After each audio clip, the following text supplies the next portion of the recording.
Hello, guys. I am Shane Davis, 20-year comic book veteran. I'm here with Yanzi Lin, and we are talking about the demise of IDW. Flames behind me, evil, sinister laugh. Mwahahaha. Whatever you want. IDW is going down the drain. It's circling the toilet, guys. Who didn't see that coming? I mean, the fact is that they got delisted from the New York Stock Exchange. So, hello. Yeah, I mean, there is that, the delisting, but it's a little bit of who's talking about any book at IDW right now, unless it's something like Teenage Mutant Ninja Turtles, or if it's something like Naruto and Teenage Mutant Ninja Turtles, which we talked about before. But before we get into it, guys, if you guys will please consider backing Inglorious Rex. 4 days left, $152,807, getting ready to be $153. Please go check this campaign out.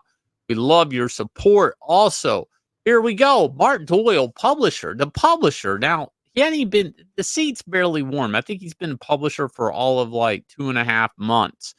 So he let go along with 3 others. Like, wow. Can you imagine the guy in front of you gets fired or he quits? You get his position just to know. I mean, what can you do in like 2 months that's going to change anything? You can't ride a ship like that. For people who don't know, like comics just work in a about a 2.5 month to 3 month pre-order cycle.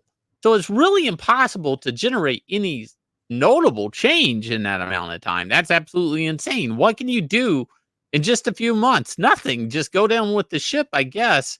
And I guess cash 2.5 months worth of paychecks as publisher, get the publisher title. I mean, but how's that going to work? You're going to go somewhere else and be like, hey, I was the publisher of IDW for like 2 months. Well, to be fair, that isn't Mark Doyle's first rodeo either. He has a very long history as an editor at DC Comics, but we know that was all the DC Bloodbaths. So all went everywhere, and then he became part of the, I guess now you can call it the IDW Bloodbaths. All right. So Mark Doyle and 3 other staff members in marketing, production, and shipping were let go of. Marketing, production, shipping. Isn't that pretty much everything you need in a comic book company? Someone to promote it, someone to make it, and someone to sell it to people to get it into shops. Shipping department. Yeah. I guess we don't. I feel for any retailers who are investing and tying money up in IDW, but in any of their orders. But one day the curtain may just fall on this. I don't give a shit if Teenage Mutant Ninja Turtles is selling 300,000 copies. I don't care. It's going down. Isn't this ironic? They're bragging in one hand how Teenage Mutant Ninja Turtles sold 300,000 copies, which probably have a ton of retailer variants. I know artists who were just ordering 1,000 copies of their cover just so they could sell them. Those get to tally into that 300,000, by the way. They maybe never even saw a storefront. But the reality is, it was the anniversary of Teenage Mutant Ninja Turtles this year, and you get a new #1. Of course, it's going to sell. Now, the reality of the health of IDW isn't can you sell Teenage Mutant Ninja Turtles 1. It's not even can you sell 2 Teenage Mutant Ninja Turtles 1 or Raphael #1. It's like, how are you selling on 2? How are you selling on 3, champ? Those type of things. And look, I love Turtles, and it's probably the only thing keeping IDW afloat. But the reality is Dynamite could publish Teenage Mutant Ninja Turtles. Anybody could publish Teenage Mutant Ninja Turtles. Robert Kirkman maybe could pick Teenage Mutant Ninja Turtles up and bring it over to Skybound like he did G.I. Joe and Transformers. These characters don't actually need IDW. Star Trek doesn't need IDW. IDW desperately needs them because it's the only thing they're selling and the only thing that's generating any type of income. Now, Mark Doyle's like out of a job. Hate to see him go. I guess that leaves Heather Antos there, who is the person in charge of handling license stuff, if I remember right, if I remember correctly. All right. Heather Antos may be in licensing, but I don't think her job is very secure either, see, because it looks like what deal that IDW actually has with all these companies is like it's a non-exclusive licensing deal with Paramount to publish Teenage Mutant Ninja Turtles, Star Trek, and other franchises as comics. So that means that technically Dynamite could come in and say, hey, we want to do a Teenage Mutant Ninja Turtle comics. And Paramount could say, okay, deal. There's nothing stopping them from licensing out to other people. We know that, of course, IDW is trying to get eyes on their properties. Well, their properties, I use that very generously because we know they don't own Teenage Mutant Ninja Turtles, they just sub-license it from Paramount. So there's this very big announcement a month ago about how, biggest crossover of the century, you guys. Ninjas versus ninjas, Teenage Mutant Ninja Turtles and Naruto doing a crossover at IDW. There was a lot of buzz on this. And I kind of have a thing, okay, besides Teenage Mutant Ninja Turtle, what else do people care about IDW? They don't have Transformers or all that stuff anymore. What do they have exactly that people will be interested in? Star Trek? I mean, how many people are reading Star Trek? Maybe 200 people? I don't know. Yeah, I mean, there's Star Trek fans. I mean, look, the reality is IDW would, if I was them as a company, you kind of want to look like you're doing really well with a TMT. They weren't with G.I. Joe and Transformers.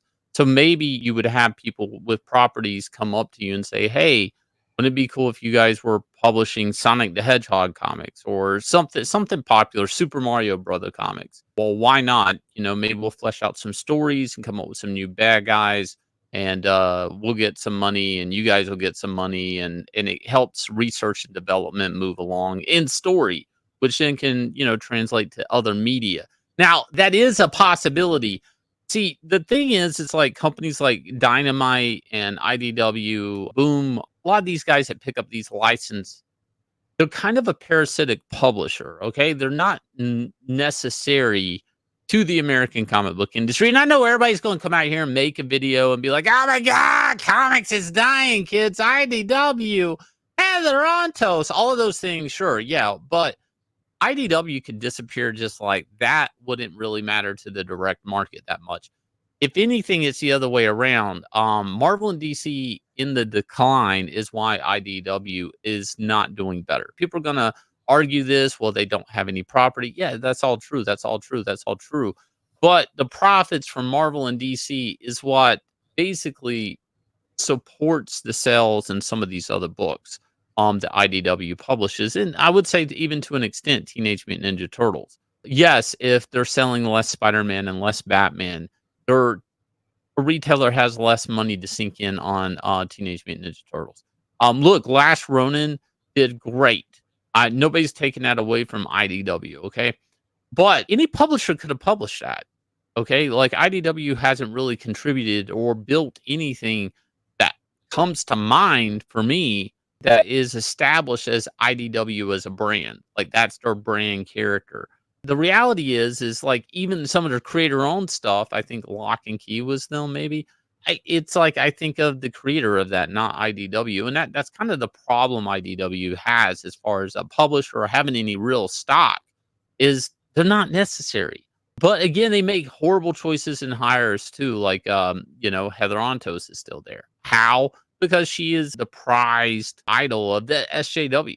So they can't fire her. They can fire everybody else. The whole company can go down, but somehow she'll still be there. Just like she was in charge at Valiant when they weren't even publishing books. She somehow was still there and like a figurehead of the company. I will give it this. There is a bit of a curse going along with Heather Ontos, let me tell you. From insiders I know that I've talked to for years about IDW, all of this was always happening. It was just a matter of how quick IDW was going to burn out.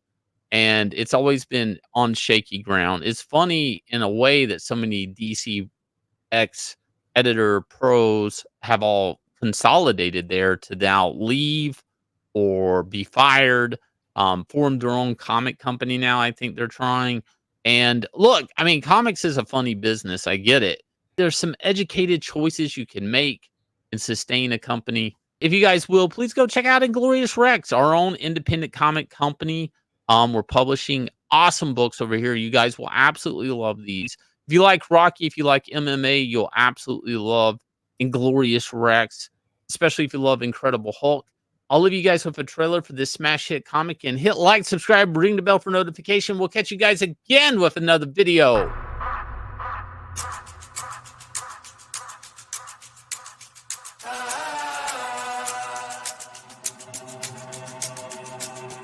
Yeah, I ain't gonna lie to you.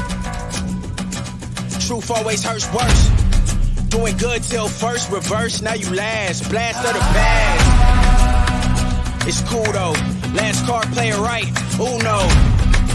We never let up, been down forever. Sick man, we fed up. Know that we tired. Wake up the beast that's been sleeping inside. It's time to ride, we ready to slide. Hard-headed, I will not listen. If you do not get it, that's your bad. Yeah.